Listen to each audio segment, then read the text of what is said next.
Hello guys, आज हम लोग पढ़ने वाले हैं सीबीएसई बोर्ड क्लास 10th का एनसीईआरटी इंग्लिश, है ना। जिसमें चैप्टर नंबर हम लोग पढ़ने वाले हैं 6, the making of a scientist, जो फुटप्रिंट से है। समझने बात को। तो चलिए हम लोग फुटप्रिंट का 6 चैप्टर पढ़ते हैं, the making of a scientist.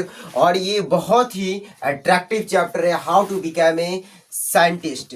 एक साइंटिस्ट कैसे बनता है वो बताने का प्रयास ने एनसीईआरटी वाले ने किए हैं। और इस चैप्टर को एनसीईआरटी वाले बहुत ही सोच समझ करके इसको इंक्लूड किया गया है। और ये चैप्टर ये बताने का काम करेगा कि how to became a scientist, कि एक साइंटिस्ट बनने के लिए हम लोग क्या करें और कैसे हम लोग कैसे एक साइंटिस्ट बन सकते हैं। समझ बात को। तो बहुत ही प्यारा चैप्टर है जिसको आप बहुत ही अच्छी तरह से समझ सकते हैं। अब देखिए ये जो चैप्टर है, इस चैप्टर में सबसे बड़ा कैरेक्टर है रिचर्ड, है ना। क्या नाम है, एक फेमस साइंटिस्ट जो है रिचर्ड एब्राइट, है ना। और ये इस चैप्टर का बहुत ही बड़ा कैरेक्टर है। और इस कैरेक्टर से हम लोग को, और ये जो कैरेक्टर है वो कैरेक्टर एक रियल कहानी को बताने का काम करेगा, ना कि फेक। एक रियल कहानी को बताएगा और ये बताने का काम करेगा कि how to become a scientist, एक साइंटिस्ट कैसे बनेंगे, है ना। और ये एक रियल कहानी है। और ये जो रिचर्ड एब्राइट है, जो एक बचपना से, यानी कि जब ये यंग बॉय थे तब से, है ना, ये इन्होंने साइंटिस्ट बनने के लिए किस किस डिफिकल्ट, है ना, समस्याओं से इन्होंने लड़े और वहां तक पहुंचा। और किस किस किस तरह से वो फेलियर होकर भी एक साइंटिस्ट के रूप में दिखने को मिला। ये चीज को हम लोग इस चैप्टर के अंदर पढ़ने वाले हैं। और बहुत ही प्यारा सा चैप्टर है। और ये पूरे चैप्टर को एक ही लॉन्ग क्वेश्चन में इसको रख दिया गया, यानी कि एक ही लॉन्ग क्वेश्चन आंसर में इसको बनाया गया है। अब चलते हम इसको बहुत ही अच्छे तरह से समझने का प्रयास करेंगे। देखिए ध्यान से, यानी कि पूरे चैप्टर को एक लॉन्ग आंसर में हम समा दिए हैं। समझ गए ना बात को। तो चलिए यहाँ से हम लोग इसका स्टार्टअप करते हैं बिना देर किए हुए। It is a story about the famous scientist, है ना, रिचर्ड एब्राइट। यानी कि ये जो कहानी है the making of a scientist, ये एक रियल कहानी है ना। और एक रियल कहानी में सबसे बड़ा कैरेक्टर है रिचर्ड एब्राइट। और ये जो कहानी है, it is a story about the famous scientist Richard एब्राइट। और ये जो कहानी है the making of a scientist, ये रिचर्ड एब्राइट की कहानी है कि वो साइंटिस्ट कैसे बने। समझ ना बात को। अब यहाँ पे देखिए, इसके आगे हम लोग बढ़ते हैं। ही वॉज ए क्यूरियस मतलब होता है जिज्ञासु, है ना। यानी कि he was a curious and bright child, है ना, फ्रॉम हिज चाइल्डहुड। यानी कि ये रिचर्ड एब्राइट के बारे में ही यहाँ पे है। यानी ये जो ही है इसका मतलब हुआ रिचर्ड एब्राइट, है ना। और ये रिचर्ड एब्राइट जो थे ये बचपन से ही, यानी कि फ्रॉम हिज चाइल्डहुड, यानी कि बचपना से ही ये कैसा थे, जिज्ञासु थे, क्यूरियस थे। समझने बात को। और एक ब्राइट चाइल्ड थे, यानी कि ये बचपन से ही जानने का, किसी चीज के प्रति जिज्ञासा रखते थे। आगे देखते हैं, ध्यान से देखिए।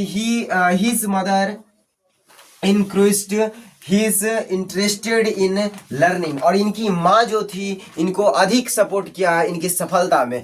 यानी कि इनकी जो माँ है इनको इंक्रीज्ड, है ना, इसका मतलब देखिए, इसका इंक्रीज्ड मतलब क्या होगा, बढ़ावा देना। क्या करना, बढ़ावा देना।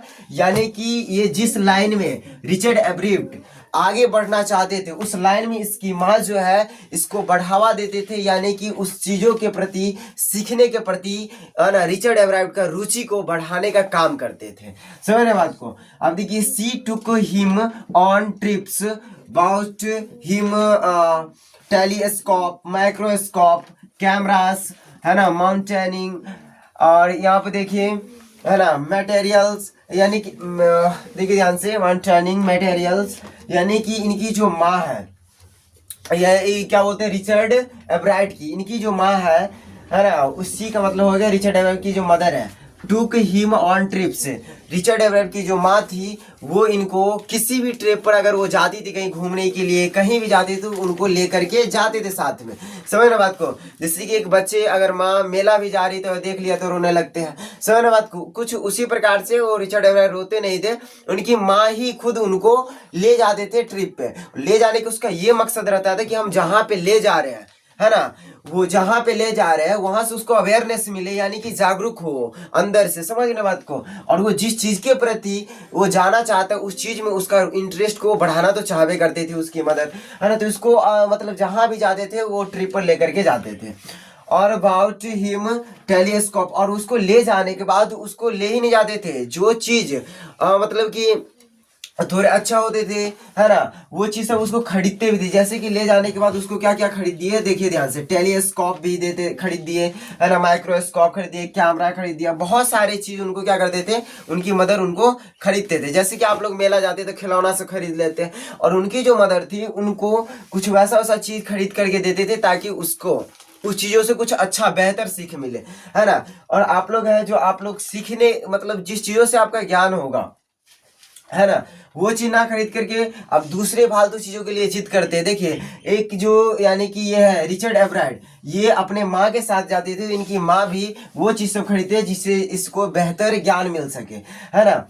तो आगे देखिए ध्यान से क्या कहते हैं, एंड और अदर इक्वायरमेंट, है ना, his mother gave him a book the travel of monarchs 10। यानी कि देखिए अब इसके आगे बात ये कह रही है कि देखिए जो रिचर्ड एब्राइट की जो हम अभी कहानी को पढ़ रहे हैं, जो एक रियल कहानी है, वो कहानी ये बताने का काम करते हैं कि रिचर्ड एब्राइट जो थे बचपन से लगभग 2 साल की उम्र से ही वो जो है क्या बोलते हैं उसको, ये यानी कि रिचर्ड एवराइट जो है 2 साल की उम्र से ही, है ना, ये तितलियां पकड़ने का शौक रखते थे। और ये 2 साल की उम्र से बहुत बहुत ज्यादा तितलियां आसपास जा करके क्या करते थे, पकड़ पकड़ के लाते थे, समझ बात को। तो धीरे धीरे ये जब यंग होते गए, बड़ा होते गए, तो इनका इंटरेस्ट लाइन से खत्म होने लगा, है ना। मतलब कि जो काम आप बचपना से करते आ रहे तो आपकी सोच होता है कि हम कुछ ना कुछ बेहतर आगे और नया करते रहे। तो इनका ये इंटरेस्ट जो बचपन से था वो तितलियां पकड़ने का था, और जब इसकी उम्र आगे बढ़ते गए तो इनका इंटरेस्ट लाइन से खत्म होते गया। तो ऐसा लगा कि है ना खत्म हो रहा है, और इनकी माँ को भी अगर ऐसा दिखने को मिला कि रियली में इसका जो उसका वे है ना वो खत्म होते जा रहा है, तो इनकी माँ ने क्या किया, इनको एक बुक दी है जिनका बुक का नाम है द ट्रेवलर्स ऑफ मोनार्क्स 10, है ना। ये बुक उनकी माँ के द्वारा रिचर्ड एब्राइट को दिए गए थे। और ये बुक लेने के बाद, ये बुक जो है लेने के बाद उनके अंदर कुछ ऐसा मतलब उत्पन्न हुआ कि जिस क्षेत्र में वो बचपन से था उस क्षेत्र में और उनको जानकारी प्राप्त हुआ, समझ बात को, मतलब और इंटरेस्ट उसका बढ़ता गया, है ना। अब देखिए आगे क्या कह रहे हैं, which told how monarchs butterflies migrate to central America. अब आगे देखिए, opened the world of science to young. देखिए यहाँ ऋषि, ये जो ऋषि किसको बोला गया है, रिचर्ड एवराइट को ही प्यार से बोलते हैं ऋषि। तो ये जो ऋषि है ये बुक प्राप्त करने के बाद इनकी माँ के द्वारा जो दिया गया बुक है, ये क्वेश्चन पूछा जाएगा आपको, द ट्रेवल, उसकी माँ के द्वारा कौन सी बुक उनको दिया गया है, द ट्रेवलर्स ऑफ मोनार्क्स, यानी कि द ट्रेवलर ऑफ मोनार्क्स जो है रिचर्ड एवराइट की माँ के द्वारा दी गई थी। और ये बुक वो लेने के बाद जो रिची है यानी कि रिचर्ड एवराइट है, ये बुक लेने के बाद उनके सामने दुनिया का साइंस खुल गया, यानी कि उनको उस बुक से बहुत ज़्यादा जानकारी प्राप्त हुआ। और आगे देखिए क्या होते हैं, who had collected all 25 species of butterflies, है ना, यानी कि वो बचपन में ही बहुत सारे तितलियां को पकड़ पकड़ के लाते थे। उसी समय उन्होंने लगभग 25 तरह के यानी कि 25 तरह के स्पीसी यानी कि प्रजाति की मतलब 25 तरह के यानी स्पीसीज जो प्रजाति होते हैं, 25 तरह के तितलियां के प्रजाति को पहले ही कलेक्ट करके रखे हुए थे, है ना। और ये बुक लेने के बाद उसको और जानकारी हो गया। आगे देखिए क्या कह रहे, he started tagging butterflies as a task मतलब काम, यानी कि उन्होंने क्या किया, ही स्टार्टेड उन्होंने शुरू कर दिए टैकिंग बटरफ्लाइज। टैकिंग मतलब क्या होता है, टैकिंग मतलब हो गया अंकित करना, उसी मतलब उसको ये कर देना कि जैसे कि हम लोग कुछ करते रहते हैं, नोट्स बना रहे तो वहाँ पे कुछ मैन वर्ड मिला तो उसको हम लोग टैग कर देते या हाईलाइट कर देते रहते, कुछ उसी प्रकार से उन्होंने ही स्टार्टेड टैगिंग बटरफ्लाई, उन्होंने बटरफ्लाई पे टैगिंग करना शुरू किया, यानी कि उस पर अंकित करना, कुछ चिपकाना शुरू कर दिया। एज ए टास्क, वो एक समझा कि मेरा ये काम है, काम के रूप में, गिवन बाय, है ना, डॉक्टर, है ना, अर्क हार्ट इन द बुक, यानी कि ये जो अर्क हार्ट है है ना। ये जो अर्क हाट है, अर्क हाट के ही द्वारा ये क्या बोलते हैं, ये जो लिखा गया द ट्रेवलर्स ऑफ मोनार्स, ये क्या बोलते हैं, अर्क हाट के द्वारा ही लिखा गया था। और ये अर्क हाट ने इस बुक में ये लिखा कि आप जो तितली को आप पकड़ रहे हो, उस तितली को पकड़ करके क्या कीजिए, उसको है ना टैगिंग कीजिए। क्या कीजिए, टैगिंग कीजिए, है ना। तो उस पर टैगिंग करना इन्होंने यानी कि रिचर्ड एवराइट ने शुरू कर दी है। समझने बात को। चलिए अब हम इसको क्लीन करके फिर इसको है ना आई और हम बढ़ाते कहानी को। अभी खत्म नहीं हुआ है तो आगे बढ़ेगा, पूरा वीडियो देखिएगा, ठीक है, पूरा समझ में आ जाएगा।